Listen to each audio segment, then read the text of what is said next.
Breaking news చూస్తున్నాం. Dubai జబల్ Ali ఏరియాలో వరుసగా పేలుళ్లు సంభవించాయి. ఈ జబల్ అలీ అనేటువంటి ఈ ఏరియా ఇండస్ట్రియల్ ఏరియా దుబాయ్లో. సో 20 నిమిషాల్లో వ్యవధిలోనే సుమారుగా 7 పేలుళ్లు సంభవించాయంట. సోషల్ మీడియాలో ఇప్పుడు ఆ విషయం వైరల్గా మారింది. సో ఆకాశంలో దట్టమైనటువంటి పొగలు కమ్ముకొని బాంబుల శబ్దాలతో ఆ ప్రాంతం అంతా దద్దరిల్లిపోయింది. సో బాంబు పేలుళ్ల వీడియోని తీసినందుకు 2 వ్యక్తులకు అరెస్ట్ చేశారు. ఇరాన్ యుఎస్ యుద్ధం నేపథ్యంలో దుబాయ్ టార్గెట్ గా యెమెన్ రెబెల్స్, హౌతీ రెబెల్స్ ఈ దాడికి పాల్పడి తెలుస్తోంది. అయితే దాడులకి అధికారికంగా ఇంకా ప్రకటన విడుదల చేయలేదు యుఏఈ. పోర్ట్ కి ఆనుకొని ఉన్నటువంటి ఇంధన నిల్వలని, వేర్ హౌస్లని పూర్తిగా కూడా ఈ మంటల్లో చిక్కుకొని దగ్ధం చేశాయి ఆ మిసైల్స్. ఇరాన్ అమెరికా ఉద్రిక్తత నేపథ్యంలో యుఏఈలో హైలైట్ కొనసాగుతోంది. సో ఇక్కడ ఈ విజువల్స్ మీరు చూస్తున్నటువంటి ఆ సంఘటన చూడండి. దుబాయ్లో ఉన్నటువంటి జబల్ అలీ అనేటువంటి ఇండస్ట్రియల్ ఏరియాలో జరిగినటువంటి మిసైల్ అటాక్. అది 20 నిమిషాల వ్యవధిలోనే 7 మిసైళ్లతో అటాక్ చేసింది Houthis. It's not yet confirmed హౌతీసే అటాక్ చేశారన్నది ఇంకా అఫీషియల్ కన్ఫర్మేషన్ లేదు. బట్ ఈ అటాక్ కి కారణమైంది మాత్రం హౌతీస్ అనేది ఇరాక్ సంబంధించిన ఒక మీడియా సంస్థ రాసుకొచ్చిన వార్తలు మాత్రం చాలా క్లియర్ గా ఉంది. అయితే ఈ వీడియోని, అక్కడ జరిగిన దాడికి సంబంధించిన వీడియోని రికార్డ్ చేస్తున్న ఇద్దరిని కూడా అరెస్ట్ చేశారు. కారణం అమెరికా దుబాయ్ గతంలో ఒక మాట చెప్పుకొచ్చింది. Dubai is called as a heaven city. ఒక స్వర్గధామంగా చెప్తూ ఉంటారు దుబాయ్ నగరాన్ని. అటువంటి ప్రాంతంలో ఈ దాడులు జరుగుతున్నాయన్నప్పుడు ఇన్వెస్ట్మెంట్స్ పోతూ ఉన్నాయి, ఇంపోర్ట్స్ ఎక్స్పోర్ట్స్ బిజినెస్ తగ్గిపోతోంది, ఇన్ఫ్రాస్ట్రక్చర్ దెబ్బతింటోంది. అక్కడ ఉండవలసిన వాళ్ళు మొత్తం వేరే ఆల్టర్నేట్గా సింగపూర్ వైపు బయలుదేరిపోతున్నారు. ఇలాంటి ఆల్టర్నేటివ్ ఆప్షన్స్ క్రియేట్ అవుతున్నాయి. కాబట్టి దుబాయ్లో ఏదో జరుగుతోంది, అన్స్టెబిలిటీ ఉంది, అస్థిరత కొనసాగుతోంది, ఏదో హైలైట్ కొనసాగుతుంది. బాంబులు పడుతూ ఉన్నాయి, ప్రాణాలు పోతూ ఉన్నాయి, ఇన్ఫ్రాస్ట్రక్చర్ దెబ్బతింటుంది, హాస్పిటల్స్ కుప్పకూలిపోతున్నాయి, టూరిజం దెబ్బతినిపోతోంది, హోటల్స్ అన్ని పగిలిపోతున్నాయి, ఎయిర్పోర్ట్ల మీద దాడి జరుగుతోంది, అంతా ధ్వంసమవుతోంది అనేటువంటి ఇటువంటి వార్తలు సో ఇన్వెస్ట్మెంట్స్ని, జరుగుతున్నటువంటి ఆ పరిణామాల్ని దెబ్బతీస్తోంది. కాబట్టి దుబాయ్ ఒక డెసిషన్ తీసుకుంది. ఏదైనా సరే దుబాయ్లో ఎటువంటి అటాక్ జరిగినా సరే, ఏం జరిగినా సరే, ఆ వీడియోలు చిత్రీకరించి సోషల్ మీడియాలో పెట్టడం కానీ, వీడియోలు చిత్రీకరించడం కానీ ఒక బిగ్గెస్ట్ క్రైమ్గా భావిస్తోంది దుబాయ్ గవర్నమెంట్. అందుకే ఎవరైనా వీడియోలు తీస్తే వాళ్ళని వెంటనే అరెస్ట్ చేస్తోంది. సేమ్ రాత్రి జరిగినటువంటి ఆ దాడిలో కూడా మిసైల్ పడ్డటువంటి ఆ సిచ్యువేషన్ చూసి, ఆ నల్లని పొగలు కమ్ముతున్నటువంటి ఆ సిచ్యువేషన్, ఆ మిసైల్ దాడిని, ఆ శబ్దాలను వినిపించడానికి ఒక వ్యక్తి వీడియోలు తీస్తూ ఉంటే, ఇద్దరు వీడియోలు తీస్తూ ఉంటే ఆ ఇద్దరిని అరెస్ట్ చేసి పోలీస్ అదుపులోకి తీసుకున్నారు. Because they don't want to exhibit, దాన్ని అక్కడ జరిగిన పరిణామాల్ని ఎగ్జిబిట్ చేయడానికి దుబాయ్ ఏమాత్రం సిద్ధంగా లేదు అనేటువంటి నినాదం ఇవ్వడం కోసమే ఇటువంటి పరిణామం. అయితే ప్రజెంట్ దుబాయ్లో 20 నిమిషాల్లోనే 7 అటాకులు జరిగాయనే చిన్న విషయం ఏం కాదు. ఒకసారి ఆ అటాక్ సంబంధించిన విషయాలు చూద్దాం.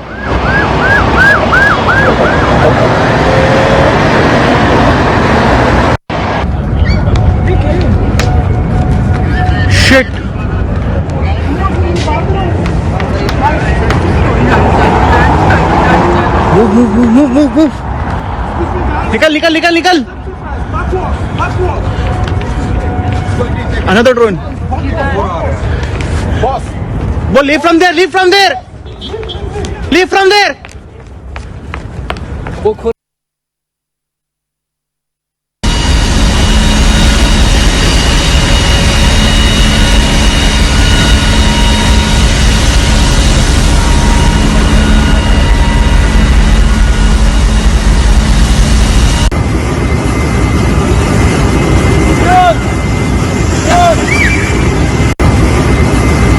ये ड्रोन जा रहा है, आप लोग देखिए।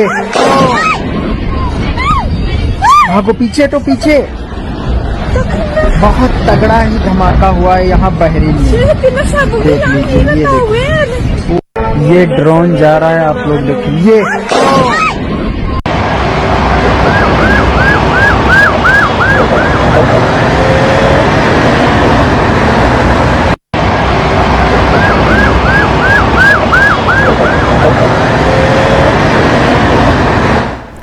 సో ఇవి ఆ శబ్దాలు. సో ఇక్కడ ఆ 2 వ్యక్తులను అరెస్ట్ చేసిన తర్వాత కూడా కొన్ని వీడియోలు బయటకు వచ్చాయనంటే ఇరాక్ మీడియా రాసుకొచ్చిన కథని. సో దాంట్లో ఏముంది, ఇరాక్ మీడియా ఏం రాసుకొచ్చిందనంటే, Iraq's news outlet have claim that the missile attack was launched on the United Arab Emirates from Yemen నుంచి అటాక్ జరిగింది యుఏఈ మీద అనేది ఇరాక్ మీడియా సంస్థ రాసుకొచ్చినటువంటి వార్త.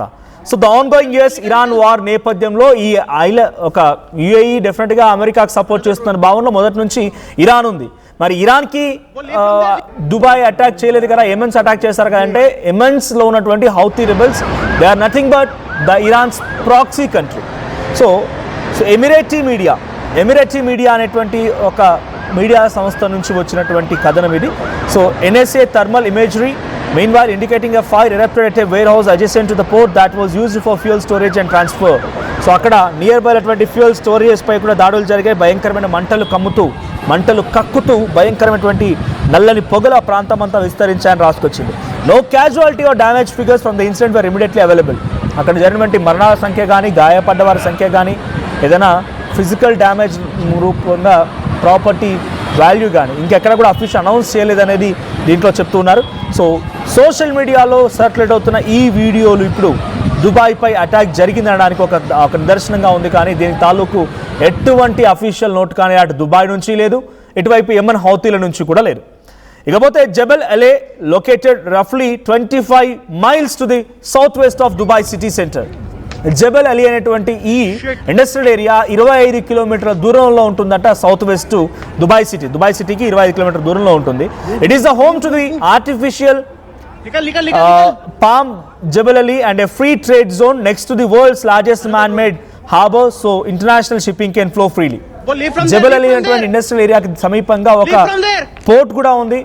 సో ఆ పోర్ట్ దగ్గర నుంచి రకరకాలుగా ఇంపోర్ట్ అండ్ ఎక్స్పోర్ట్ జరుగుతూ ఉంటాయి. దీంతో పాటుగా artificial archipelago palm jalebi, so free trade next zone. So ఇవన్నీ కూడా ఒక కీలకమైన ప్రాంతం అని చెప్పడానికి దాని గురించి డిస్క్రైబ్ చేసిన మాటలు ఇవన్నీ కూడా. సో జబల్ అలీ అనేటువంటి ఈ ప్రాంతం చాలా కీలకమైంది. నియర్ బైలో ఒక పోర్ట్ కూడా ఉంది. ఆ పోర్ట్ ద్వారా ఇంపోర్ట్స్ ఎక్స్పోర్ట్స్ జరుగుతూ ఉంటాయి. ఒక ఆయిల్ రిజర్వ్ ఫ్యాక్టరీ ఉంది, ఆయిల్ రిజర్వ్ సంబంధించినటువంటి ఫ్యాక్టరీ ఉంది. ఇంకొక నియర్ బైలో ఇంకొక బిగ్గెస్ట్ ఇండస్ట్రీ ఉంది. ఇవన్నీ కూడా ఇప్పుడు ఖాళీ బూడిదైపోయే మంటల్లో చిక్కున్నాయనేది దీని ద్వారా క్లియర్గా అర్థమవుతుంది. The UAE has been on high alert throughout the US-Iran war, given that it has been a frequent target of Tehran's retaliatory strikes on US allies in the region.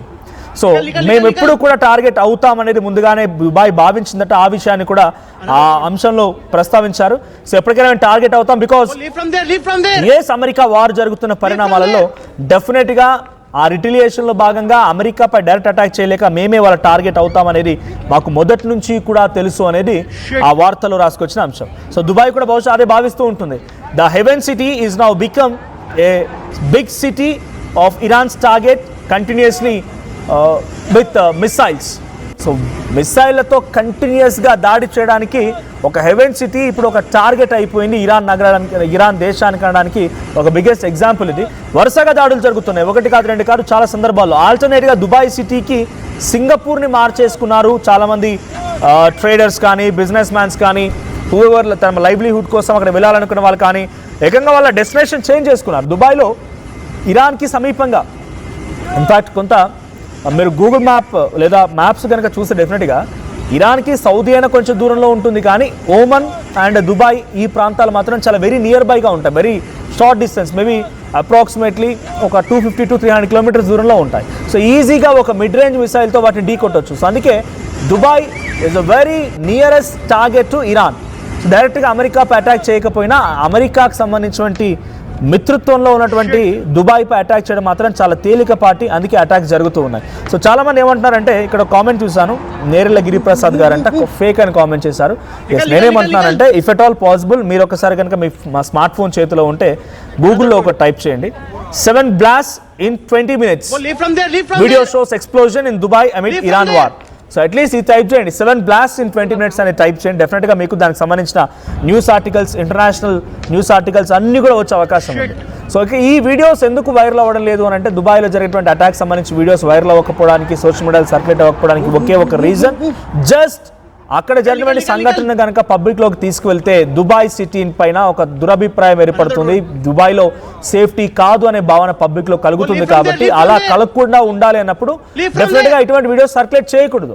ఇదేమవుతోంది, once ఒకసారి సర్క్యులేషన్ అయిన తర్వాత misuse అవుతోంది, రకరకాలుగా spread చేస్తున్నారు. దుబాయ్లో ఈరోజు జరిగిపోతుందని, instability ఉందని, economical crisis ఉందని రకరకాలుగా మిస్స్ప్రెడ్ అవుతోంది కాబట్టి, మిస్లీడ్ అవుతోంది కాబట్టి దుబాయ్ గవర్నమెంట్ ఇట్ సెల్ఫ్ వాళ్ళు ఏం చేశారు, they want to restrict the type of video shootings and they would like to restrict the video circulations, fact check లేకుండా లేకుంటే ఫేక్ సర్క్యులేట్ అవ్వకుండా కంట్రోల్ చేయాలనుకుంటారు. But it's authentic news from Iraq media, Emirati media నుంచి and చాలా international national channel నుంచి వచ్చినటువంటి కథనం. దీని వెనుక ఎటువంటి దురభిప్రాయం కానీ ఫేక్ అని కొట్టిపోయడానికి అంత ఈజీగా లేదు.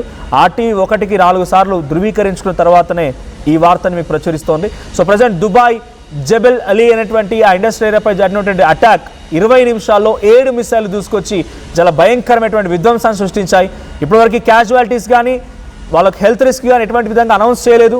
దీనికి ఎవరు కూడా క్లెయిమ్ చేయలేదు మేమే అటాక్కి కారణం అని చెప్పి. బట్ దీని వెనుక పక్కాగా హౌతీలు ఉన్నారనేది, హౌతీల వైపు నుంచే అటాక్ జరిగింది, యెమెన్ దేశం నుంచి అటాక్ జరిగింది అనేది పలు ఇంటర్నేషనల్ మీడియా కథనాల్లో వస్తున్నటువంటి వార్త. సో దుబాయ్, ఇరాన్ ఇవన్నీ కూడా ఇప్పుడు ఒక ఈజీ టార్గెట్గా ఒకరిపై ఒకరు భావిస్తున్నారు. వీళ్ళు డిఫెన్స్లోనే ఉన్నారు. గల్ఫ్ కంట్రీస్ అన్నీ కూడా ఏ క్షణమైనా వీళ్ళు కూడా యుద్ధంలోకి దిగుతారా అని అనుమానం కలుగుతూ ఉన్నప్పటికీ ఇప్పటివరకు అది డిఫరెన్స్లోనే ఉన్నారు. ఇరాన్ కానీ, ఇరాన్ ప్రాక్సీ దేశాలు కానీ గల్ఫ్ కంట్రీస్ చుట్టూ మొత్తంగా ముచ్చమటలు పట్టిస్తూ ఉన్నాయి. సో దుబాయ్లో మరొక అటాక్ బిగ్గెస్ట్ సెన్సేషన్గా మారింది. మరి ఈ అటాక్ తర్వాత అమెరికా అటు ఇరాన్పై కానీ, యెమెన్స్ హౌతీలపై కానీ ఎటువంటి రియాక్షన్ ఇస్తుందో చూడాలి. నిన్న భారత్ జెండాతో కూడినటువంటి ఎంఎస్వి ఫైజో ఒలేవియా అనేటువంటి ఒక నౌకపై కూడా హౌతీలు అటాక్ చేశారు. ఆ భారతీయులు 14 మంది దాంట్లో ఉన్న వాళ్ళందరినీ కూడా పూర్తిగా సురక్షితంగా కాపాడినప్పటికీ ఆ కార్గో షిప్ మాత్రం పూర్తిగా మునిగిపోయింది. ఓవైపు ఇటు భారతీయ నౌక పైన భారత్ జెండాతో కూడా నౌకపై అటాక్ చేయడం, ఇంకోవైపు దుబాయ్పై అటాక్ చేయడం, ఈ 2 అటాక్స్ని పరిగణలోకి తీసుకుని అమెరికా హౌతీలపై ఎటువంటి అటాక్ చేస్తుంది, హౌతీలు ఏ రకంగా రిస్ట్రిక్ట్ చేస్తుందో చూడాలి.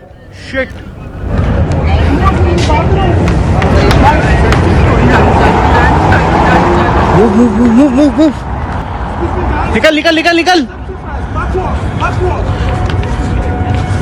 another drone boss go leave from there वो खोला काउंटर खोला है shit